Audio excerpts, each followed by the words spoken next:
Salut tout le monde, c'est Baptiste, j'espère que vous allez très bien. Si vous ne me connaissez pas, je suis un web designer et un consultant en référencement spécialisé dans WordPress. Et aujourd'hui, on va parler d'optimisation. Le partenaire de cette vidéo est WP Rocket. C'est un plugin de cache ultra performant que j'utilise sur mes sites et sur tous ceux de mes clients pour améliorer leur temps de chargement. Je vous mets le lien en description. Alors, l'optimisation des performances d'un site WordPress, c'est pas le sujet le plus fun, c'est vrai, mais c'est ultra important pour avoir un site WordPress qui derrière soit performant. Parce que les performances d'un site, ça va avoir un impact à la fois sur le référencement et sur le taux de conversion du site. Vous vous souvenez, le taux de conversion d'un site, c'est le pourcentage de vos visiteurs qui vont agir, qui vont devenir prospects, qui vont devenir clients. Donc si vous êtes un e-commerce, qui vont par exemple passer à l'achat. Si vous êtes une entreprise de service, qui vont demander un devis, ce genre de truc. Donc on veut forcément que ce taux de conversion soit le plus haut possible. À côté de ça, le référencement, c'est ce qui va vous permettre principalement, c'est souvent la principale source de trafic, donc le nombre de personnes qui vont arriver sur le site par jour.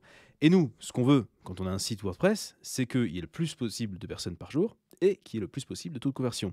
Donc vu que les performances d'un site, ça va influer sur ces deux trucs-là, et bien forcément, on veut que les performances soient au top. On veut que ce soit topissime. Alors qu'est-ce qu'on va faire aujourd'hui concrètement ? Aujourd'hui, je vais vous montrer comment prendre un site qui est fini. On va prendre l'exemple d'un site de client. Là, je vais désinstaller tout ce que j'ai fait sur l'optimisation des performances et on va le refaire ensemble en fait. Donc là, c'est un site WordPress qui tourne avec GeneratePress. GeneratePress, c'est quand même un site qui est un thème qui est très léger. C'est moi qui l'ai conçu, donc de base, le site, il est quand même bien fichu. Mais il y a encore des trucs à faire. Vous allez voir que même avec un site qui est bien fait, il y a encore pas mal de choses à faire niveau optimisation. Et les optimisations que je vais montrer aujourd'hui s'appliqueront tout pareil à un site qui est tout pourri, d'accord? Sauf que en amont de faire l'optimisation que je vais vous montrer aujourd'hui, il faudra juste nettoyer un petit peu les plugins pour qu'il n'y ait pas une tonne de plugins qui viennent vous pourrir vos performances. Parce que souvent, quand on est amateur et qu'on fait un site, on va blinder de plugins. Et le problème, c'est que souvent, ces plugins, on ne fait pas attention. Donc, on prend des plugins qui sont pas performants et du coup, on se fait avoir. Ok, donc ça, c'est le plan du jour. Je vais vous montrer comment prendre un site qui est fini et l'optimiser avec un plugin qui s'appelle WP Rocket. WP Rocket, c'est un partenaire de mon site, mais c'est surtout et avant tout l'outil que j'utilise moi pour tout ce qui est optimisation des performances sur les sites de mes clients et sur mon site à moi. Ok, donc si ça vous intéresse de voir comment optimiser votre site WordPress avec WP Rocket, on y va. Ok, donc la première étape va être d'installer du coup WP Rocket. Pour installer WP Rocket, bon d'abord il faut l'acheter évidemment. Pour info rapide, ouais, 59 dollars par an quand on fait un seul site, donc c'est quasiment rien hein, pour la puissance de l'outil. Et donc la première étape, donc, ça va être de l'acheter et ensuite de se connecter à son compte pour le télécharger. Donc je me connecte à mon compte et je vais aller regarder dans les licences ici. Et là, ici, à gauche, on a Download WP Rocket. Je clique dessus. Je vais mettre ça dans mon fichier des développements ici. Voilà. Et maintenant que j'ai donc téléchargé le WP Rocket ici, j'ai donc un fichier zip comme pour n'importe quelle extension WordPress. Donc maintenant, je peux aller dans les extensions ici, cliquer sur Ajouter, sur Téléverser une extension. Et là, je vais simplement faire glisser et déposer l'extension ici et cliquer sur Installer maintenant. Donc là, jusqu'ici, rien de neuf pour tous ceux qui s'y connaissent un petit peu en WordPress et qui ont l'habitude d'installer des extensions autrement que par l'installateur interne de WordPress, donc des extensions premium. Pour tout ce qui est extension premium, vous allez devoir de toute façon faire ce genre de truc. Ok, alors bien sûr après il faudra aller installer, activer votre licence, etc. Mais bon, moi j'ai pas à le faire puisque je l'avais déjà fait en amont bien sûr. Donc dans WP Rocket, ici, on a voilà le truc qui me dit que voilà, la licence elle est bonne, tout va bien. Il m'invite même à aller sur mon compte si je veux. Mais donc ce qui est important, c'est hop, que ici on ait le petit onglet WP Rocket qui soit maintenant affiché. Donc maintenant ce que je vais faire, c'est que je vais dire, bon je vais lui enlever tous ces petits pop-up, là, non merci, ne collecte pas mes infos, blablabla. Et là il m'informe que WP Rocket est déjà en train de bosser, parce que eh bien, par défaut, WP Rocket, c'est avant tout un système de cache. Donc, c'est-à-dire que c'est un système qui va me permettre d'envoyer plus rapidement les réponses du serveur. Alors, quand on optimise un site WordPress, il faut comprendre qu'il y a 3 endroits où un site WordPress peut être lent. D'abord, quand on va demander une page à un site WordPress, nous, le client, on va demander une page à un serveur, d'accord? Donc, c'est toute une histoire de communication entre un client et un serveur. Donc, nous, le client, on demande la page au serveur, d'accord? La page d'accueil, par exemple. Le serveur, là, il va mouliner, il va regarder, bon, alors, il y a tel et tel plugin qu'il faut faire tourner, oui, il faut faire un pop-up, il faut construire la page de telle et telle façon avec du PHP et tout. Et une fois qu'il a fini de faire ses calculs, il renvoie la page, qui fait du coup un certain poids. Et donc là, le client, il doit télécharger la page. Et une fois que la page est téléchargée, le client, donc le navigateur Internet, doit afficher la page. Et donc là, il doit encore faire des calculs. Donc finalement, ces trois endroits où un site WordPress peut être lancé, au moment où le serveur il fait ses calculs pour afficher la page, pour calculer la page, entre guillemets, au moment où le client il télécharge la page, parce que si la page est lourde, du coup, ça va mettre du temps à télécharger, surtout si la connexion est mauvaise. Et ensuite, au moment où le client il doit afficher la page. Parce que bah, voilà, si la page est ultra complexe, qu'il y a plein de plugins qui font plein de calculs du côté du client, eh ben, ça va ramer. Donc nous, aujourd'hui, dans cette vidéo d'optimisation, on va essayer de jouer sur tous les tableaux. Et donc la base, c'est déjà de commencer par limiter les calculs du côté du serveur. Pour limiter les calculs du côté du serveur, le plus simple, c'est d'utiliser un système de cache. Le cache, qu'est-ce qu'il va faire? Il va préfaire les calculs, en fait, de façon à ce qu'il puisse envoyer des trucs qui sont déjà pré-rendus au client, ce qui limite beaucoup le temps de réponse du serveur, en fait. Donc on va commencer par ça. Ce qui se passe, c'est que quand on installe WP Rocket, par défaut, il va donc lancer ce système de cache. Le truc, c'est que le système de cache, il faut lui dire de l'activer sur les mobiles. Donc pour ça, on va aller ici, dans cache, et on va cliquer sur activer le cache pour les appareils mobiles. Enregistrer les modifications. Alors maintenant qu'on a ça, on va faire une petite aparté sur quel outil est-ce qu'on utilise pour vérifier tout ça, pour diagnostiquer notre site. Parce que c'est pas tout de mettre les bons réglages, mais il faut vérifier en fait. Optimiser un site WordPress, c'est beaucoup de vérification, de tests en fait. Donc, déjà, on peut voir ici que là, j'ai le mode Coming Soon qui est activé. Donc, le mode Coming Soon activé, ça fait que si j'essaie d'accéder au site depuis un onglet privé, donc sans être connecté à l'administration, j'arrive sur une page de démo. Ce qui fait qu'on ne va pas pouvoir tester le site dans ces conditions. Donc, quand vous êtes dans ces conditions, moi, pour l'optimisation de mes sites, quand je les fais en construction, je les enlève du mode en construction. Le temps d'optimiser le contenu, les performances. Donc c'est ce qu'on va faire. On va aller ici et on va désactiver le mode construction en cours. Voilà. Et maintenant, du coup, si je retourne sur mon onglet de navigation privée et que je fais CTRL F5 pour actualiser sans cache, j'ai le site tel qu'il devrait s'afficher. D'accord? Donc là, maintenant, c'est bon, je vais pouvoir faire mes tests. Alors, ensuite, qu'est-ce que j'utilise pour faire le test? Eh bien, moi, je vais utiliser Google Chrome, ok, et je vais utiliser l'outil de performance Lighthouse de Google Chrome. Donc, comment ça marche? Eh bien, ici, on va faire clic droit et ici, inspecter. Ça nous ouvre le panneau d'inspection de Google Chrome. Et là-dedans, en haut, on a l'onglet Lighthouse. Hop, je clique dessus et là, il me propose qu'est-ce que je veux tester. Donc, je veux tester le mode navigation. Je veux tester sur mobile, d'accord? Et je veux tester les performances. Alors, moi, je fais toujours ça sur mobile et je fais toujours le test des performances parce que l'accessibilité, une fois qu'on a un peu d'expérience, on est bon. Le SEO, pareil, on n'a pas besoin d'un robot pour nous dire des trucs. Tandis que les performances, c'est super utile d'avoir le robot qui vient nous dire qu'est-ce qui se passe et qu'est-ce qui va pas et tout. Le mobile, si c'est bon sur mobile, ce sera bon sur ordinateur de toute façon. Dans 95% des cas. Donc moi je teste quasiment que sur mobile. Alors du coup maintenant qu'est-ce qu'on fait? On va cliquer sur analyser page load, analyse page load. Et donc il va recharger la page sur mobile en fait. Et là il est en train de mouliner et il nous donne la note qu'on a. Alors par défaut là sur ce site, même sans WP Rocket et tout, je suis quand même sur un site qui est quand même assez performant. Et vous allez voir c'est marrant, mais quand on installera... alors là d'ailleurs c'est pas sans WP Rocket, je dis des conneries. On a activé WP Rocket et on a le système de cache qui est déjà là. Donc il y a déjà beaucoup de choses qui sont déjà faites et donc on est à 95. 95 c'est une très bonne note, hein, ok? On pourrait s'arrêter là presque, qu'on serait content. Mais on peut aller plus loin que ça. Donc pour aller plus loin que ça, je vais retourner dans WP Rocket. Enfin d'abord je vais regarder ce qui manque. Donc il me dit Reduce Unused JavaScript et il me dit Eliminate Render Blocking Resource. Donc LCP, pins was lazy loaded. Ah, il me dit aussi que, attention, j'ai mis du lazy load sur mon image principale. D'accord? Alors, on va parler du lazy load maintenant et de l'optimisation des images, parce que c'est une chose qui est très importante. Là, il m'a pas râlé dessus sur l'optimisation des images, parce que j'ai fait du travail en amont. Vu comme je vous l'ai dit, c'est un site que j'avais réalisé moi-même. Donc, déjà, le lazy load, on va l'activer, par défaut, il est géré par WordPress, et moi je veux qu'il soit géré par WP Rocket maintenant que WP Rocket est installé.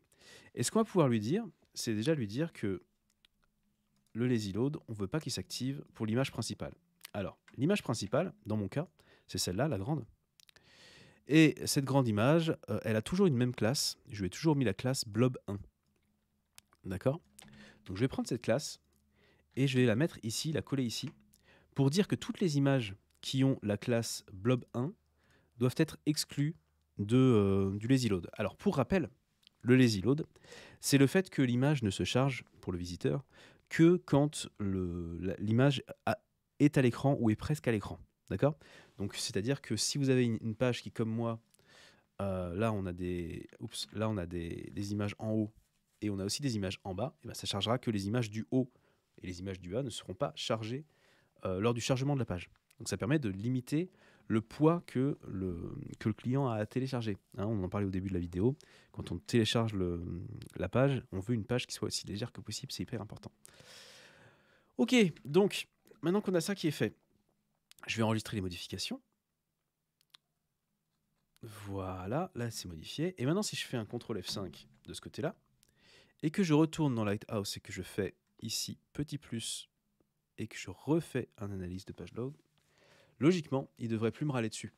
Parce que je devrais avoir l'image qui n'est plus lazy loadée. Alors par contre, du coup, vu que je l'ai plus lazy loadée, j'ai perdu un petit peu en performance, puisque je charge une image immédiatement. Mais c'est pas grave, je préfère ça plutôt qu'avoir une image qui saute pour le visiteur au début. Ok, donc maintenant, il me dit trois choses. Donc il veut que je réduise le JavaScript, que j'enlève les ressources bloquantes, et que je réduise le CSS. On va voir tout ça, mais d'abord, petite parenthèse sur les images. Alors, les images, il faut comprendre que vous connaissez les formats d'images. Souvent, on connaît le JPEG et le PNG comme format d'image. Et il y en a un qu'on connaît beaucoup moins, qui est le WebP. Le WebP, c'est un nouveau entre guillemets, ça fait des années qu'il est là, mais bon, c'est un format d'image moderne qui est beaucoup plus optimisé que le JPEG et que le PNG. Et donc, nous, quand on fait un site WordPress, on a envie qu'on serve aux clients des images WebP autant que possible. Le problème, c'est que nos appareils photo, ils prennent du JPEG, nos appareils machin, souvent c'est du PNG. Le WebP, c'est pas tellement un format qu'on va rencontrer en dehors des sites web. Et du coup, ce qu'on va faire, c'est qu'on va utiliser un plugin qui va automatiquement mettre nos images en WebP et les envoyer. Si le client peut les lire, il va les envoyer en WebP. Sinon, il va les envoyer en JPEG et tout. Ce plugin, moi, il y en a plusieurs qu'on peut utiliser, mais moi j'utilise WebP Express. Je vous le montre vite fait. Voilà. Si je vais ici, WebP Express, Settings. Donc c'est un plugin qui a plein de réglages, mais bon, les réglages par défaut, ils suffisent largement. Et qui permettent, alors le réglage important, c'est celui-là, Convert on Upload, qu'il faut cocher. Et c'est un plugin donc, qui va permettre quand on met une image en ligne, il va automatiquement le mettre en WebP et il va ensuite envoyer l'image au client, donc si le client peut lire le WebP. Donc ça va beaucoup aider déjà les performances des images. Ensuite, il faut savoir que vos images, vous devez absolument faire attention à ce qu'elles ne soient pas trop grandes par rapport à leur utilisation. Par exemple, dans le site que je vous ai montré, là, le site d'exemple, cette image-là, elle est toute petite, d'accord ? Bah, si je clique droit dessus et que je regarde l'image, vous verrez que, donc là, ici, sa largeur, elle est de 200. Et vous voyez que voilà, la taille rendue, elle est à 195. Là, je ferai un zoom dessus quand je montrerai la vidéo. Et l'intrinsic size, donc juste en dessous, vous voyez, elle est de 200 par 208. Donc, la taille réelle de l'image est à peu près la même que la taille d'affichage, d'accord ?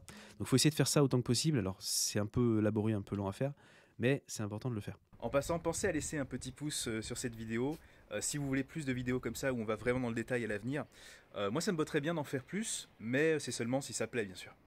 Ok, donc maintenant qu'on a fait la parenthèse sur les images, on va retourner dans WP Rocket et on va discuter du reste. Donc dans Lighthouse, il me demandait de réduire le CSS, de réduire le JavaScript et de limiter les ressources bloquantes. Alors, pour commencer, on va minifier les fichiers CSS et les fichiers JavaScript. Alors, qu'est-ce que c'est la minification? Dans les codes sources qu'on utilise sur Internet, en CSS et en JavaScript, souvent on met des commentaires, on met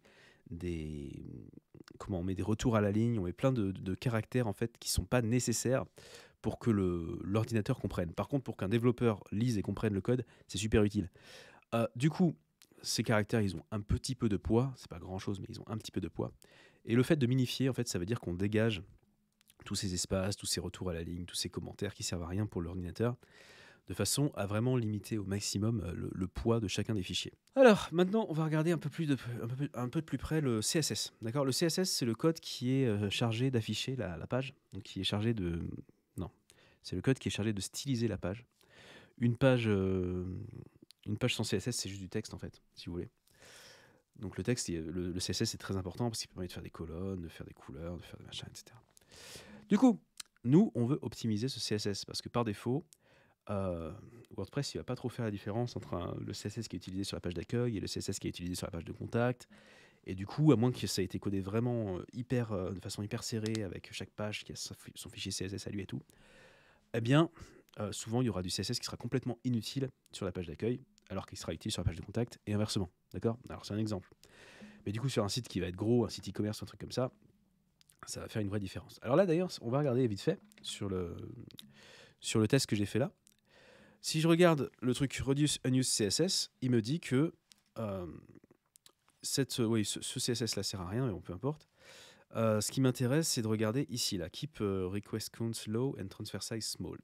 Il me dit que ma page, elle se charge en 34 requêtes avec 403 kilos. OK ?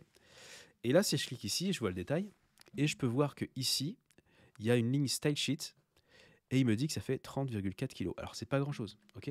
Parce que c'est un petit site vitrine, et que, encore une fois, il a été fait en pensant à tout ça en amont.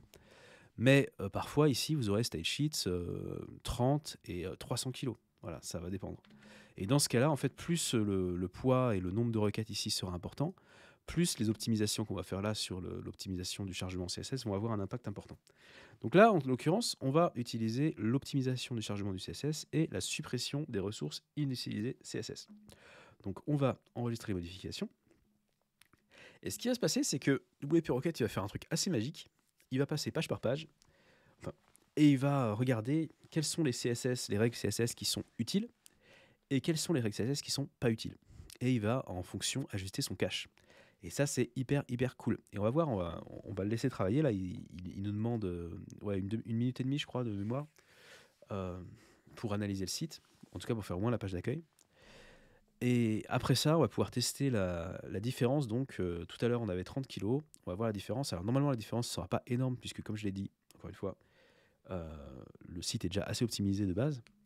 Mais sur un site qui est un peu plus lent, un peu plus fait avec les moyens du bord, eh bien la différence sera beaucoup plus notable. Ok, donc maintenant on y retourne. On retourne sur notre site de démonstration et on va aller faire une analyse encore. Et vous allez voir que normalement, on devrait avoir un score qui commence à devenir plutôt cool. Ouais, bah voilà, on est déjà sur du 100%. Ok, mais on n'a pas encore fini l'optimisation. Donc on va continuer à travailler, mais bon là on est déjà bien, on est déjà sur du 100%. Alors encore une fois, c'est parce que je travaille avec GeneratePress là sur ce site. Je fais gaffe à tout ce qui est optimisation des performances quand je le réalise. Et du coup là vraiment l'étape avec WP Rocket, c'est la cerise sur le gâteau. Ok, et donc là ce qui se passe, c'est si je regarde dans les nombres de requêtes et tout, le nombre de requêtes a drastiquement baissé. Et le nombre le kilo-octet aussi. Pourquoi ? Parce que maintenant, quand on regarde Style Sheets, il n'y en a plus. Et pourquoi il n'y en a plus ? Il n'y en a plus parce que WP Rocket il a mis à jour son cache de façon à ce que le CSS soit directement livré avec le HTML. D'accord ? Du coup, il est directement intégré en ligne et du coup, il n'y a plus de CSS à charger en dehors. Alors, ça a ses limites, d'accord, ce truc-là. Donc, il faut bien vérifier que le site s'affiche correctement. D'accord ? Parce que parfois, le site ne va pas s'afficher correctement, ça va poser des problèmes, ça dépend des plugins que vous utilisez pour faire votre site et tout. Et du coup, dans ce genre de cas, il faudra aller sur... Là, il faudra aller sur chargement asynchrone du CSS à la place. Ou alors, carrément, vous décochez l'optimisation du CSS si vraiment ça déconne. c'est pas grave. Une fois qu'on a passé la barre des 90, de toute façon, de score sur Google Speed, d'accord, on est dans le vert. À partir de là, on est bien. Et tout ce qui impacte négativement l'expérience utilisateur, c'est pire que d'avoir une demi-seconde en plus de temps de chargement, d'accord? Donc si le site il est dégoûtant parce qu'il s'affiche mal à cause de cette option, mais si c'est pour gagner une demi-seconde, ça vaut pas le coup, quoi. D'accord? Alors du coup, ça c'est fait, on le garde. Maintenant, il nous reste quand même un truc, hein. Si je regarde là dans ce qu'il me dit, il me dit quand même qu'il faut encore que je réduise le JavaScript, qu'il y a trop de JavaScript. Hein, il me dit ça ici, là. Et il me dit aussi qu'il y a des ressources bloquantes. Alors c'est normal puisque les ressources bloquantes, c'est le JavaScript, d'accord? Du coup, ce qu'on va faire, c'est qu'on va aller utiliser les options de WP Rocket pour ça. Alors pour commencer, on va mettre ça, charger le JavaScript en différé, et on va enregistrer les modifications. Alors ce qui se passe avec ça, c'est que ça ajoute simplement l'attribut diffère à tous les scripts de JavaScript, et donc logiquement, c'est censé, le client est censé charger le JavaScript de façon asynchrone, donc après le reste, pour pas que ça bloque le chargement de la page. Bon, dans les faits, cocher cette case, moi, ça n'a jamais fait une grande différence sur mes sites. Par contre, la seconde, qui est beaucoup plus difficile à utiliser, reporter l'exécution avec JavaScript, ça fait une différence vraiment très très importante. Par contre, c'est compliqué à utiliser. Mais on va commencer juste par tester la différence du coup avec charger le JavaScript en différé. Alors, on y va. Je l'ai fait, donc c'est bon, ça a vidé le cache. J'analyse à nouveau la page load. Et on va voir ce qu'il me dit. Alors, on a quitté le 100, c'est ce que je disais tout à l'heure, hein, c'est rien, c'est juste que bon, ça varie. D'un test à l'autre, ça peut varier. Mais là, maintenant, on n'a plus le message qui me dit que le JavaScript gêne, grosso modo.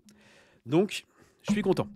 Par contre, il me dit que le JavaScript, il y a beaucoup de JavaScript qui sont pas utiles. Et je suis d'accord avec lui. Alors là, il me met en plus, il me liste les fichiers JavaScript qui sont pas utiles selon lui. Et effectivement, gtag/js, c'est Google Analytics, ok. Et Fancybox, c'est ce qui me permet de faire les effets d'images comme ça, d'ailleurs qui ne marchent pas là tout de suite. Il faudra que je fasse gaffe et que je regarde.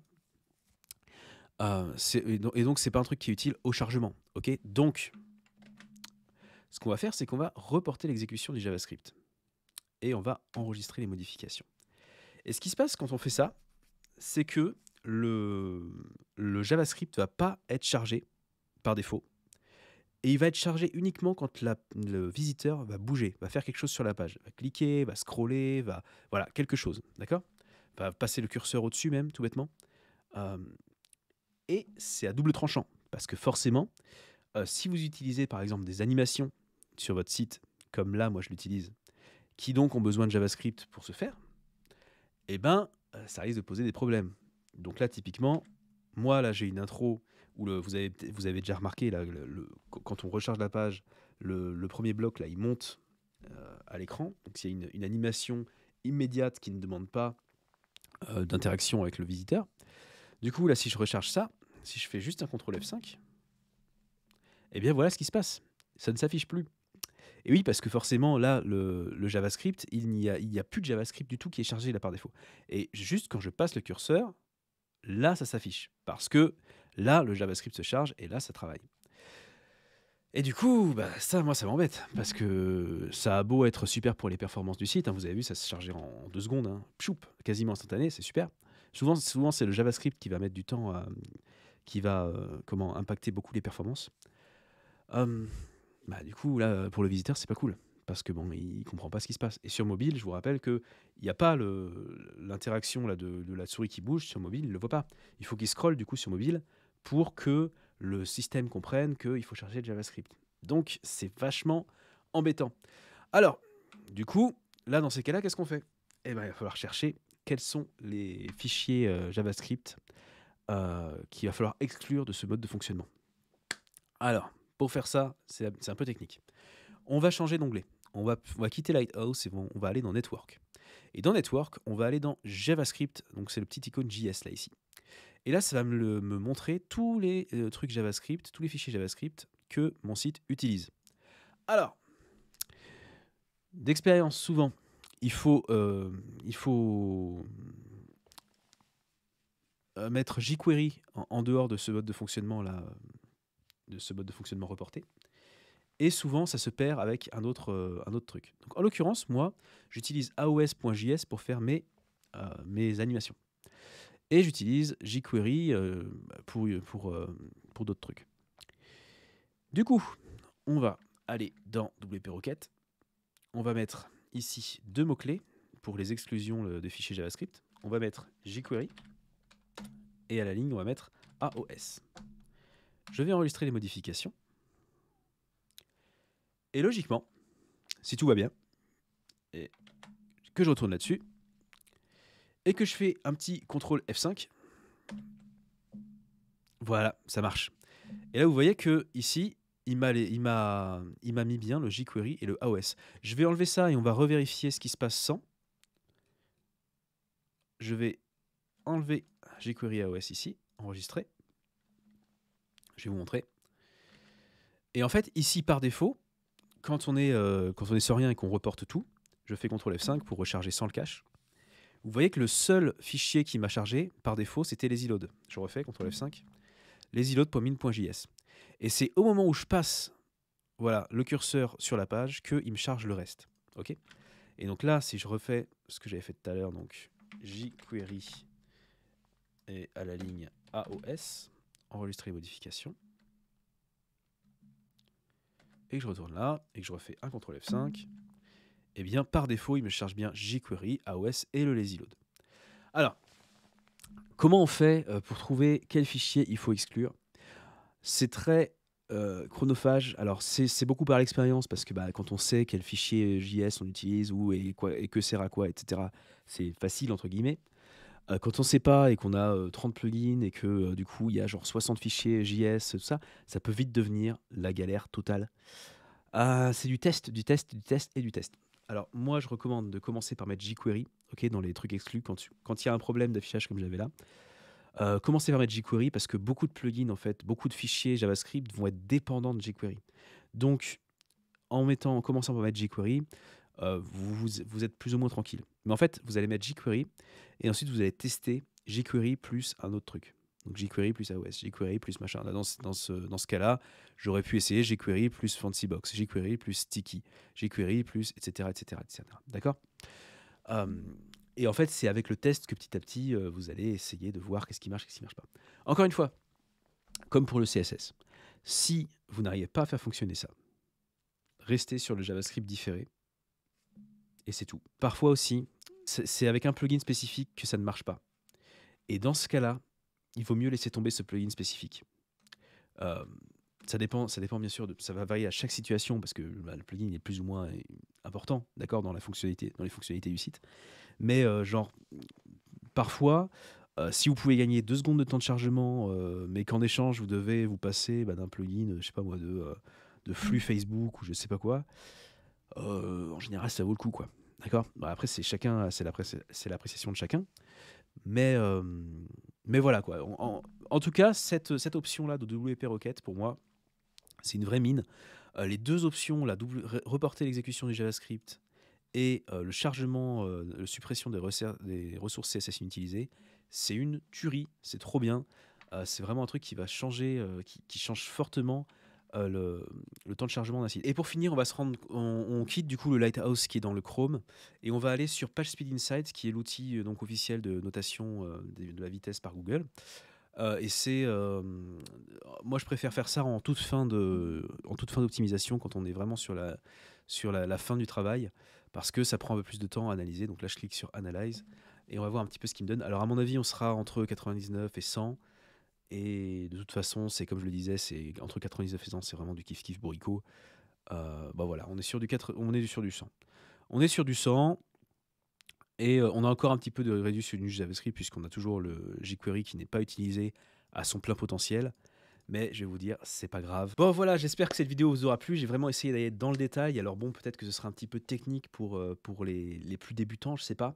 J'espère que j'aurai réussi à être assez clair et tout ça, et à expliquer les choses sans aller... Parce que il faut quand même réussir à comprendre, je pense, les aspects techniques des trucs. mais en même temps, j'ai pas envie de vous saouler avec trop de détails. Donc j'espère que j'ai réussi à avoir le juste milieu là entre les deux. Si vous voulez un petit peu plus de détails, je pense que je vais un poil plus en détail dans mon article de blog qui va être lié à cette vidéo. Je vous mets le lien en description. Bien sûr, pour télécharger WP Rocket et soutenir cette chaîne, vous pouvez passer par mon lien en description. Ça vous emmène sur le site de WP Rocket. Si vous avez besoin de mon aide plus directement, bien sûr, laissez vos questions en commentaire. Je ferai de mon mieux pour répondre à tout le monde, surtout sur une vidéo qui est poussée comme ça. Je vais vraiment essayer d'aider le plus de monde possible. Bien sûr, je fais ça à côté de mon boulot. YouTube, c'est vraiment un truc qui est à côté. Et du coup, j'ai pas tout le temps, des masses de temps pour venir répondre aux commentaires, donc ça peut prendre un peu de temps pour que je réponde, mais je fais de mon mieux pour répondre à tout le monde, dès lors que la question est un peu compréhensible et que voilà, qu'il y a un petit peu que j'arrive à comprendre ce qu'on me demande. Aussi, c'est pas tout ça d'avoir un site rapide, mais c'est pas la seule chose qui va faire en sorte que votre site ait des résultats. Derrière, il va y avoir des histoires de design, il va y avoir des histoires d'optimisation de l'UX, et bien sûr, il va y avoir des histoires de référencement, parce que c'est pas parce qu'un site va être rapide que d'un seul coup, il va se référencer magiquement. Non, pas du tout. Pour que le référencement soit bon, il va falloir créer du contenu de qualité, centrer sur des mots-clés, faire en sorte qu'il y ait des liens qui arrivent sur le site, enfin, il va falloir faire plein de choses. Donc si vous avez besoin d'accompagnement avec ça, passez sur mon site, c'est un truc que je propose. Je propose des abonnements SEO du coup mensuels qui ont des résultats pas dégueux, hein. Vous pouvez aller voir sur mon site, il y a des exemples de résultats. Et si vous avez besoin de refaire le site de zéro avec moi, souvent c'est une bonne idée. Quand un site est vraiment dans un état pas possible, on casse tout, on recommence, c'est quand même beaucoup plus simple. Et c'est beaucoup mieux, les résultats seront meilleurs à l'avenir. Dans ce cas-là, passez aussi sur mon site, voir un petit peu ce que je propose en création de sites WordPress sur mesure. Voilà, en tout cas, moi, je suis très content que vous ayez regardé cette vidéo jusqu'au bout. Je vous remercie parce que c'est une grosse vidéo, encore une fois, avec plein de trucs techniques, donc c'est pas évident de la regarder jusqu'au bout. Je vous souhaite beaucoup de succès avec votre site WordPress et je vous dis à bientôt. Bye bye.